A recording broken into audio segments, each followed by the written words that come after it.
Hello and welcome back to Roar of Love. I'm Dr. Heléna Kate, and today we are going to be talking about both a tender and timely topic, which is disillusionment and the promise of hope in, through, and on the other side.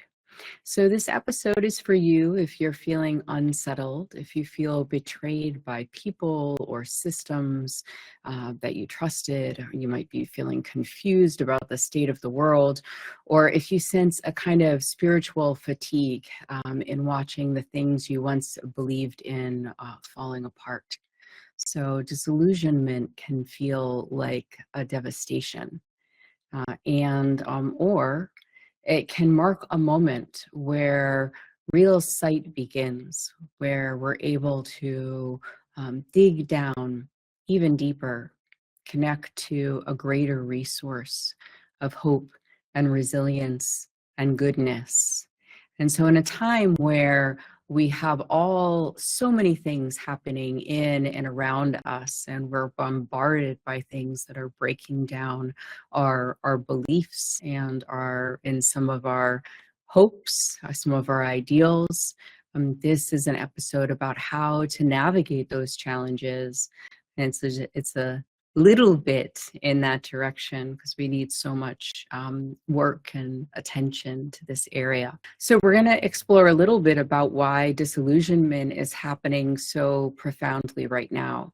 And so what is its purpose? And then how can we move through it without collapsing into cynicism?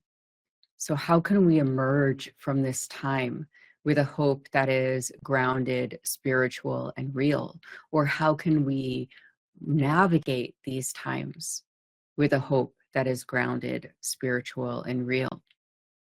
So take a moment, take a deep breath, and let's dive in. So there are moments on the path, on the course of life, when the veil drops and what we thought was solid dissolves.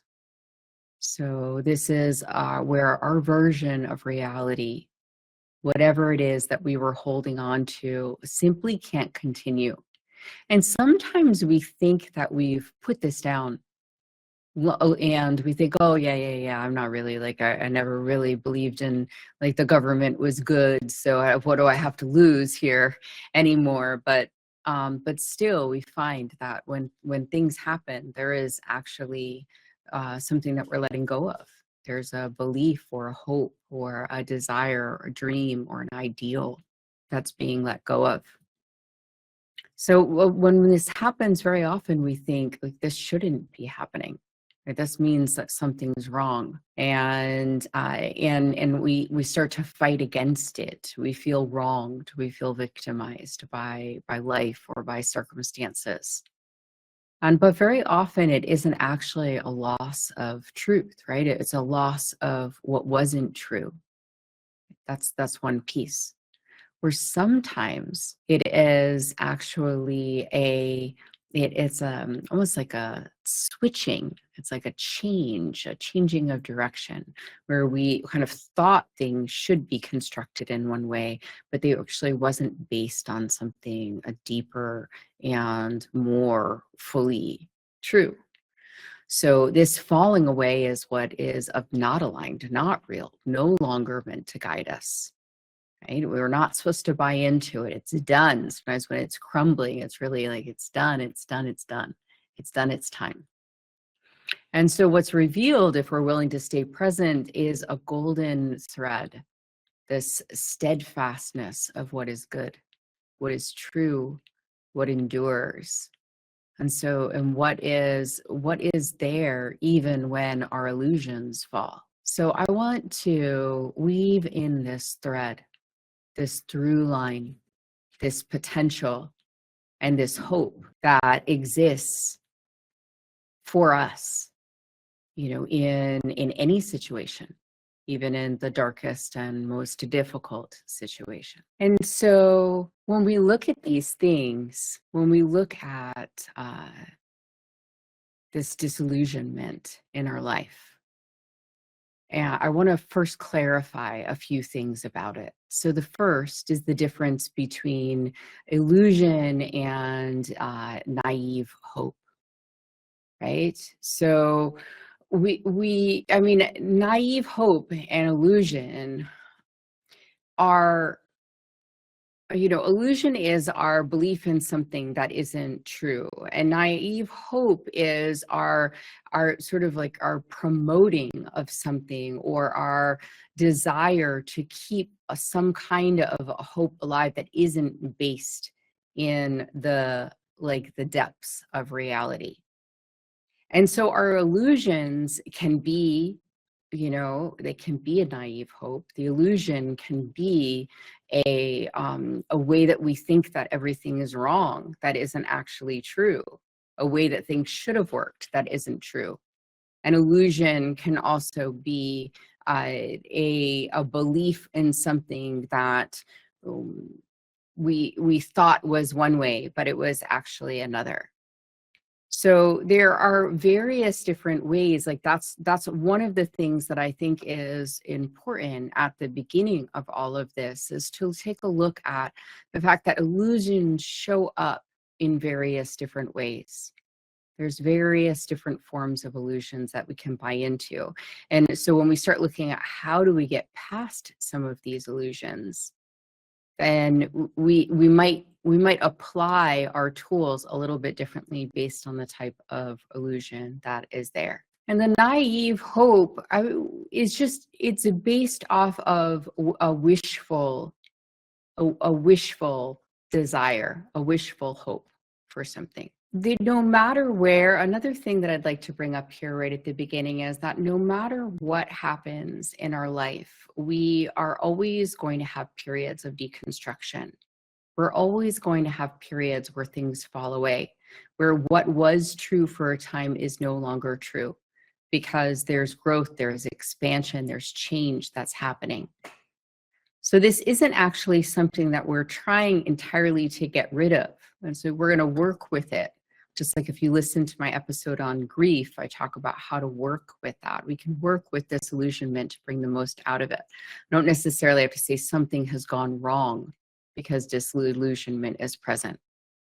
It's more like, no, okay, like this is one of the experiences that we can have as human beings. So disillusionment simply means losing an illusion, losing a projection, losing the story that we're holding. It's not a loss of truth.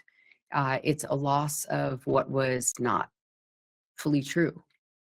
We're experiencing disillusionment in so many places in our world right now, right? So we might be experiencing it personally. We might be experiencing it in our relationships, or with our spiritual communities, or our teachers, or with our own identity or our life path. Or we might be feeling disillusionment because life just doesn't seem to be working. We're facing burnout, or feel betrayed, or there's a major change in our life, or something like that. Those are all areas that we might suddenly feel disillusioned. Like, wait a second here, it's not supposed to work like this. Like, why does it hurt so much? Like, why is it that I can't seem to be able to get this to work differently? So we build our life around a lot of these beliefs. We build our life around the way that the world is supposed to work, the way that we hope our spiritual path will unfold, how we hope other people will treat us. We build our world around these things, and then we build our identity, and we build the scaffolding of how we move in the world around what it is that we've chosen to believe in. And so when those beliefs start to crumble, when we go through a period of disillusionment, then it can really like shake us quite deeply. We don't know how to act, we don't know how to be, and we can fall prey to many different things in that space, including cynicism and giving up. So if we are choosing On the opposite direction, if we're choosing healing, if we're choosing our growth, if we're choosing change, we are going to be faced with a certain amount of disillusionment as the old roles fall away, as our illusions from our childhood patterns, from things that we've been taught, start to fall away. We will experience disillusionment. Sometimes in that delusionment, like I was saying, we start to believe other things that are also illusions. Like, one of the main things that people believe when they go through periods of disillusionment in their life, nothing can be trusted, and there is no goodness, right? There's nothing good. It's like all, it's all kind of like tainted in some way. So those are two things, and they really stand in the way of us being able to move through our disillusionment and feel our hope. So many people are feeling disillusioned at this particular point in time. We're living in a unique moment of history where the disillusionment is pervasive and collective, and not just personal, not just about a moment, but it's been happening, and it's been happening for long enough. All these systems and structures are falling apart. We're seeing things that we wanted to believe in, or used to believe in, or hoped were true, really just reach the point where, even if we want to hold on, we can't really hold on to the illusion anymore. And so people look around and they say, wait a second here, I didn't think that this is what my relationship would be like. I didn't think that this is what my community or my teacher stood for. I didn't think that this is what the world was becoming, or how leaders were supposed to behave. We look around, like kind of pointing a finger outside saying, wait a second, you weren't supposed to do that. You weren't supposed to do that. You weren't supposed to do that. And there's a tremendous sense of letdown and then grief when these expectations collide with what we perceive as happening. So many people feel betrayed by their families, let down by their partners, confused by their mentors or friends who didn't show up with integrity. Many people are feeling heartbroken by the state of humanity, the conflict, the division, the loss of shared values, the instability of systems. And people are waking up and realizing that the systems that they trusted, governments, organizations, leaders, are not functioning in the way that they imagined. And you could think, what on earth is going on? And there's actually a collective awakening happening. And that's where we can find our hope, if we can move past the place of pointing fingers. And one of the key pieces of this is we're not feeling disillusionment because we believed in something good. I want to say that again. We're not feeling disillusionment because we believed in something good. That's actually one of the places where all of this goes off the line. There should be something good. This is not good. And then, we go a little bit further with that, and we start tearing down anything that looks like it might be good, because we basically believe that good can't happen anymore. Like good doesn't really exist. It's like, this is proven that good doesn't exist. And now, so when I see something that's good, I start to look for its flaws and I tear it down. And we all know, if you've done any kind of therapy or anything like that, you'll know that that destructive pattern exists inside of people's personal lives. They get hurt by something, then they believe that that thing isn't possible, isn't attainable for them. So then anytime it starts to show up in their life, they tear it down or break it down or don't believe in it. So the purpose of this, right, is not necessarily to say, oh, okay, we can't believe in anything good anymore. The purpose inside of this is to actually understand what is truly good and allow whatever is not good to fall away. So anything that was a fantasy or a projection or an ideal that either is no longer true or was never true can fall away so that we can see more of what is good. So it's very important that at this point in time, we believe in the foundation of goodness and start to weave it in and see where it exists through life.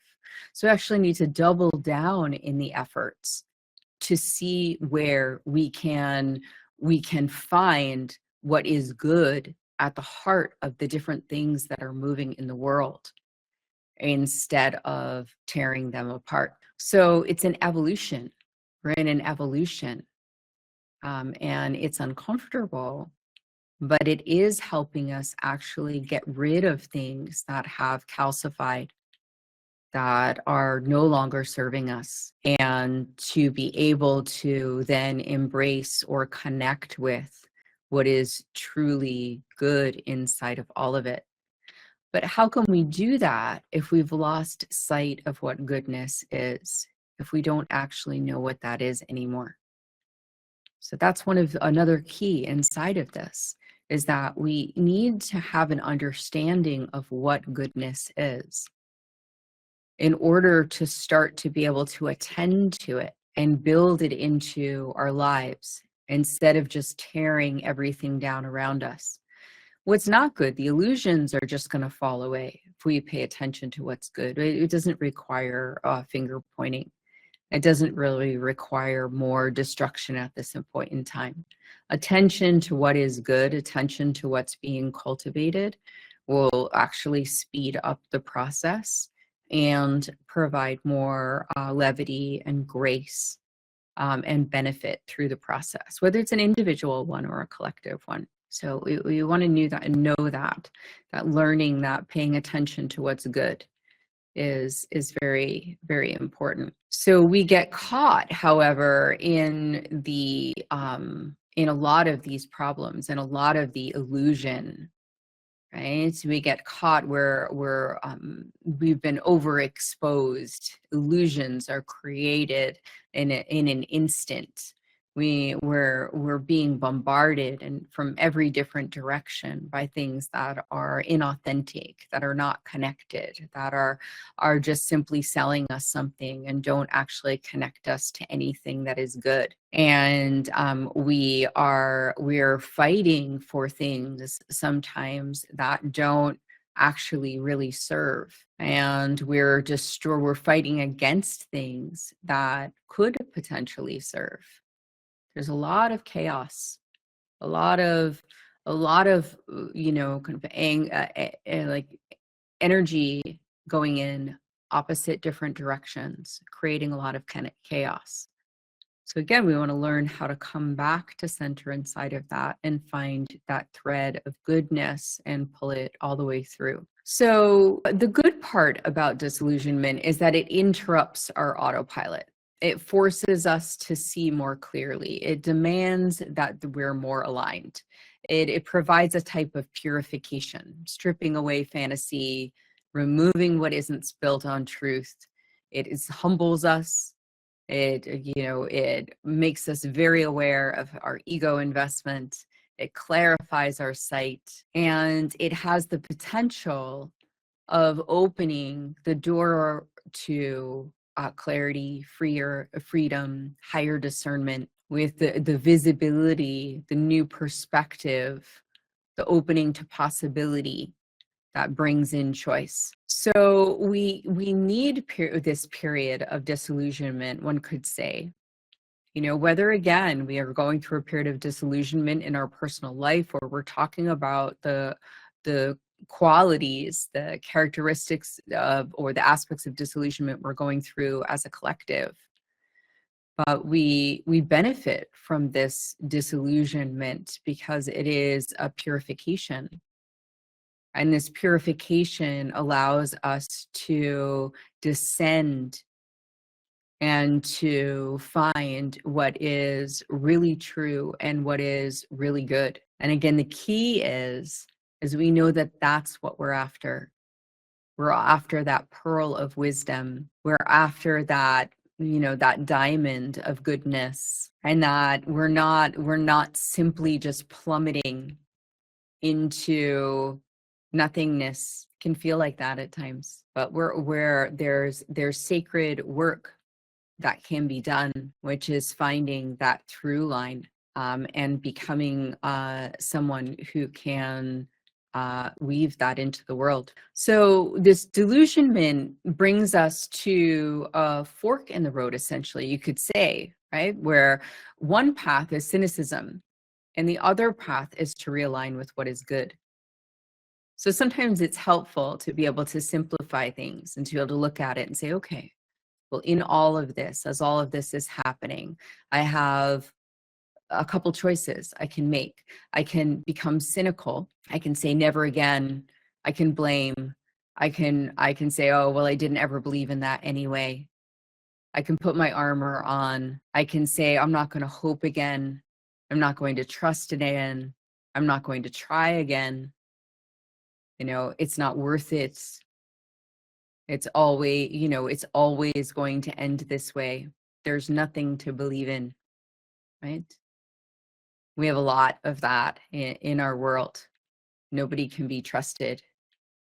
Anything that's good needs to be picked apart or torn apart. Or we can realign with what is good. So if we realign with what is good, it requires courage. It requires maturity. It asks us to choose truth over fantasy. We need to use discernment. We need to find our own inner authority. We need to have trust that's based on truth, not on projections, and a relationship with goodness that is grounded and not imagined. It's not that naive belief that everything's going to work out and it's all good and it doesn't really matter what you do, and just take a deep breath and all the problems are going to go away. Instead, it's a recognition of the responsibility that there is to bring goodness into the world, and that developing that relationship with goodness, standing for goodness, fighting for goodness, bringing goodness in every way that we can is actually what we can do, regardless. Whether there's disillusionment, whether there's grief, whether there's hardship, we always have that capacity to do it. And we've lost such sight of that we expect it to be given to us. So we expect that goodness is going to be given to us, like will be granted. God will bestow upon us goodness. And it's no, we need to reach towards goodness. We need to live goodness. We need to bring goodness. We are responsible for that. That is our sacred duty, to bring it into every situation. And through that, we become courageous and creative and powerful. And in the end, we can say we've had a good life, regardless of the outcome. So we don't become disillusioned because we believe in goodness. We become disillusioned sometimes because we don't believe in goodness. We become disillusioned because we believe in something that's misaligned with universal truth. We imagined something, and it didn't work out that way. There's more to this piece of things. Because very often when we imagine that someone, was somebody different, we might say that expression, or imagined that a community or teacher should have been different, or imagine the story should have been different.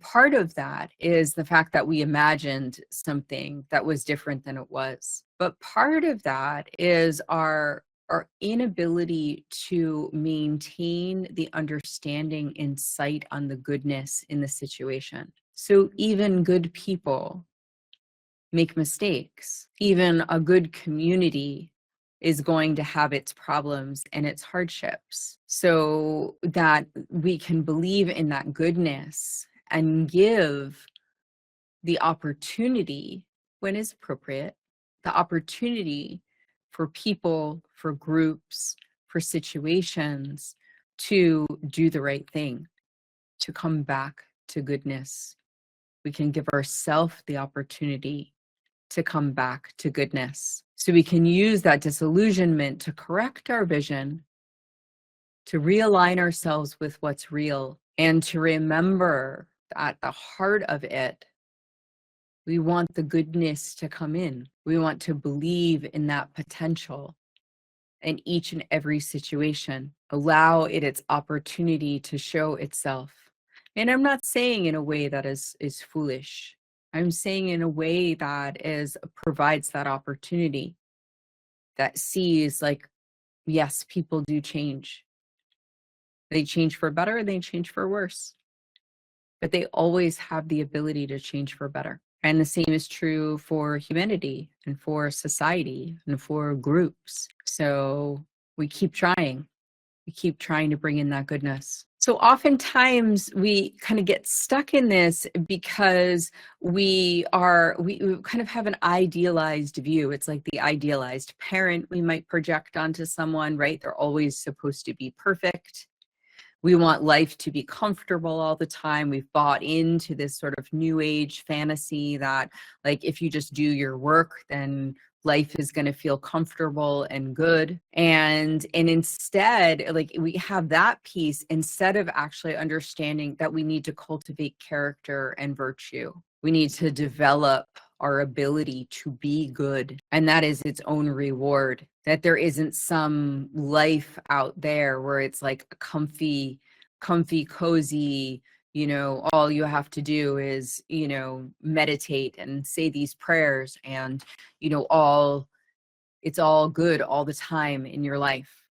It's like, no, we're actually working with conflictual forces in our life. We deal with challenges.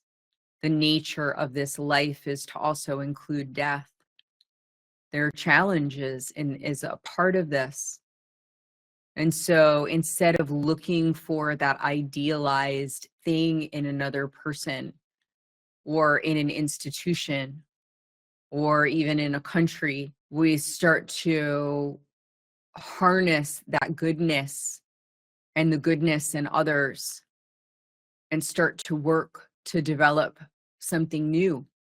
So as we do this, as we work in this place of transmutation, really, as we start to change and work with the components of disillusionment to create something new, we sort of start to cultivate, develop, shape hope. Hope is born of this. In this situation, there's the delusionment, but there's that foundational thread of goodness. In that, there's a hope of something more, something new. And that hope is very important. It's like the sun, it's like the sun rising in the morning. You say, oh, okay, something new could be built here. Now that I've seen through the illusion and I've allowed that falling away of the illusion to bring me back to the center of what is good. And from that place, I can see the possibility of what could be, the hopefulness for the future, for what it is that I want to create. And now we can put our energy into that. So we start to live into that hope, that potential, that goodness carries with it hope. It's interesting relationship. You could say it births hope, it carries with it hope. It is hope itself in a way.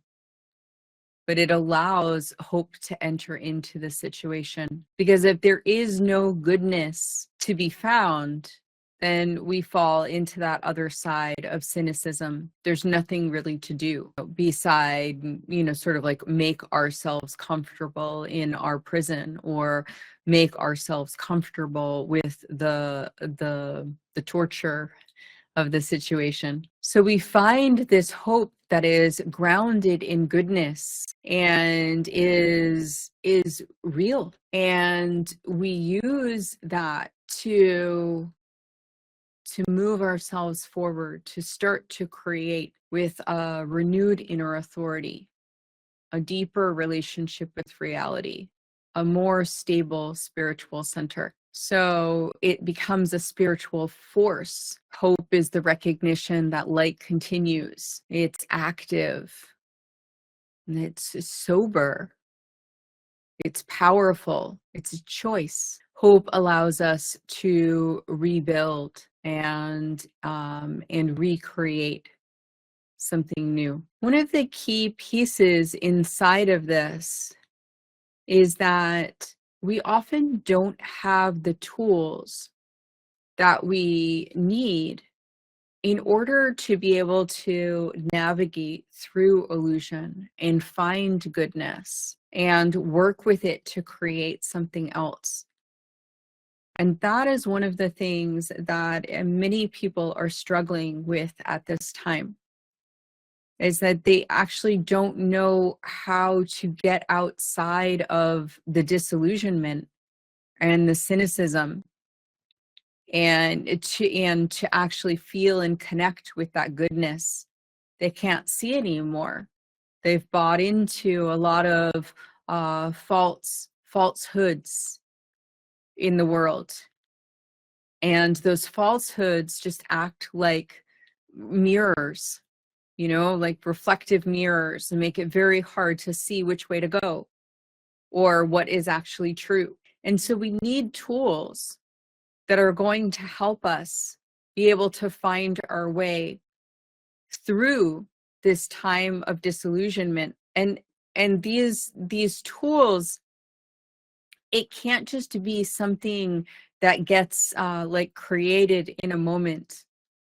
You can't just be like, oh, okay, well, I'm going to do these 5 minutes of breath work, and so then that's going to take care of this huge problem that's going on, this massive disillusionment in my life. It's not that simple. We need stronger tools to be able to get us to the heart of the matter. And so when you look at tools like hermetics that allow us to see the workings of the universe, or alchemy that allows us to see how things grow and change and get transmuted and how they evolve over time, then these are the things that help us cut through. They help us cut through all of that noise. So we need these powerful ancient tools to help us be able to see more clearly what goodness is, and then how we can bring it into our life and our world. It is very hard to do that. We can pray all we want. We can worship all we want. We can do all sorts of things that are very important to spiritual our spiritual practice, our well-being, our good feelings in relationship to our spirituality and our life. But they aren't going to help us with the depth of this particular problem, except for in a transient kind of way. It's like what we need are the tools that allow us to determine what goodness is and how to make that a part of our lives. Everywhere that we have that in our life, everywhere we can find that in our life, usually there's something that works. Usually we have hope. Usually there is light that we can sense. It is there, but that we can sense, because it shines out. It stands out differently than other ways. Other things, they feel good, just like a good meal feels good, time with a friend feels good. But to cut through disillusionment and bring hope and to find hope, to hold hope, and to bring goodness through the world, that requires a very deep level of discernment. And why do we know that this is true? Well, we know this is true because we can look outside at our world. and see that it is challenging to hold on to hope, and it is challenging to bring goodness into this world. And there, from that, we can assume that the tools that we're using, by and large, are not working. But that doesn't mean that there are not tools out there. There are tools out there that can help, and those are two of them. So we want to start to be able to really get down in there, or get to this place of clarity, and start to be able to understand what this goodness is. So in this transformation, so we need those tools, right? We need to be asking the right questions. We need to be able to have what we need to be able to assess the situation, and then to reconnect to what it is that is true. And in that, removing anything that looks like blame towards self or others, and starting to truly understand the nature and the teaching of whatever it is that's happening, of whatever it is that is falling away. And then return to a state of possibility, open to new possibility, recognizing that we have the capacity to create in this place, so that we can come into a personal responsibility, or a personal ownership of goodness, and a forwarding of hope and goodness, regardless of what it is that's happening. So I'm going to take a couple questions before I close out for today. I think this is a good one. So, what can I trust when institutions, leaders, and communities seem to be breaking down? I think that this is a very good question, because it's something that a lot of people are facing. They're like they're one after another. We're watching our leaders in fall, and sometimes they're falling because they leaders make mistakes too, and sometimes they're falling because people are tearing them down, and not necessarily because they did something. So in the end, what we learn to trust is ourself. Everything that I've been talking about today is about how we trust ourself, and that being the most important thing. So we trust an institution, a leader, or a community to the degree that it is tuned into values, goodness, right? But we can only know that about anyone or any institution to the degree that we have also developed our own character, virtue, and goodness. So we need to internally be able to discern between what is good or not good in order to be able to externally determine that. So when we say, you've failed me, leader, institution, community, right? And we feel very disappointed, say something winds up being very unsavory, like lacking in integrity, really truly lacking in integrity, not just attacked. If this happens, then, and we didn't see it at all, right, that's often because of our own lack of clarity. So we learn to trust ourselves, we learn to forward goodness, we learn to move that into the world. And as we learn to move that into the world in a way that is not compromising, then we start to be able to see more clearly the people, places, and things that are not in integrity. Now, this can be a little bit tricky because some people believe that they're doing this, but really it has to do with just an inflated ego. it's not necessarily the same thing. So the person has to have a pretty good command of the ego, like understanding how it functions and in their life, and have gotten rid of a lot of their negative ego. And then they have a clarity about what goodness is. And then as they move in the world, it's easier for them to see people, places, and things that have that goodness to them. The other thing is that, you know, what are we trusting people to do? Are we trusting people to think for us? Are we trusting people to think for us? Are we trusting people with our decisions? Are we trusting people to lead us in a way that we are not actually choosing to lead ourselves?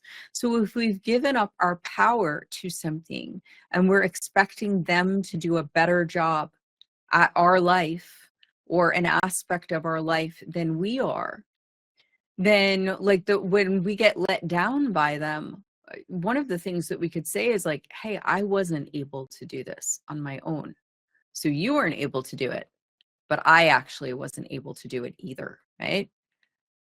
So we're either able to build in that way, and then we become stronger, and we are able to discern better who are the people, places, and things that actually we can have faith in, or we start to recognize like, oh, wait a second here, I haven't developed my own capacity to do this, and I'm expecting someone outside of me to be able to do it.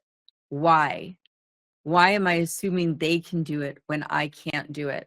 Why do I think they should be able to do it, or they're not a good person when I can't do it myself? So we start taking responsibility back for the really hard work of being in integrity and trying to live in a way that we are trustworthy to ourselves and others. And that it doesn't remove all of the problems, but it removes a lot of the problems. So a lot of that is like dependency and childish thinking when we get into situations where we feel like someone has let us down in that kind of way. One more, which is, how do I keep my heart open without being naive about what's happening? And I think that is also a great question. So if we believe that our heart open means that our heart should be treated with kid gloves and protected, then that perhaps is a little bit naive. So we learn to become very strong in bringing goodness into the world.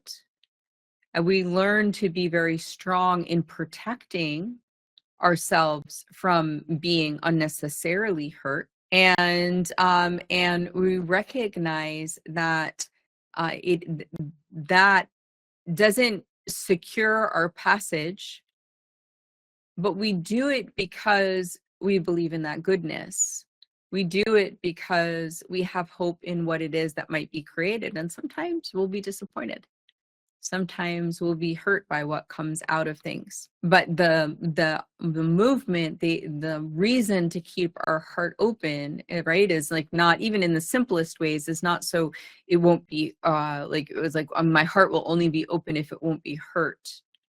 It's just like, well, your heart needs to get stronger and stronger so that it is more and more resilient as it moves through things. And then it's more and more able to see opportunity and goodness and preserve hope, regardless of what it is that happens. So a big piece of this is about coming into a maturity and in our lives, and beginning to live and love in a more mature way. So we're grounded in reality. We're living with humility. We're making conscious choices. And here we have the potential to create so much more. So we're not pointing the fingers outside of ourselves or looking for someone to secure safe passage, but instead we're looking to ourselves to be those agents of change in the world. So why is the world the way that it is? Right? Because we are the way that we are. Right? So we need to change. We need to bring that hope into the world. We need to bring that goodness into the world. Because if we don't, then nobody's going to do it. We're the only ones that can do it. So this is how we find our way. This is how we move through the disillusionment of these times. And we take it and say, yep, look, here's everything that doesn't work. It's all right in our face right now. Now what? What do we want to create from here? Let's not keep talking about the problem. Let's actually feel, reside in hope, believe in what's possible, live into the future, and create what it is that we truly want to experience. Can keep trying to do that.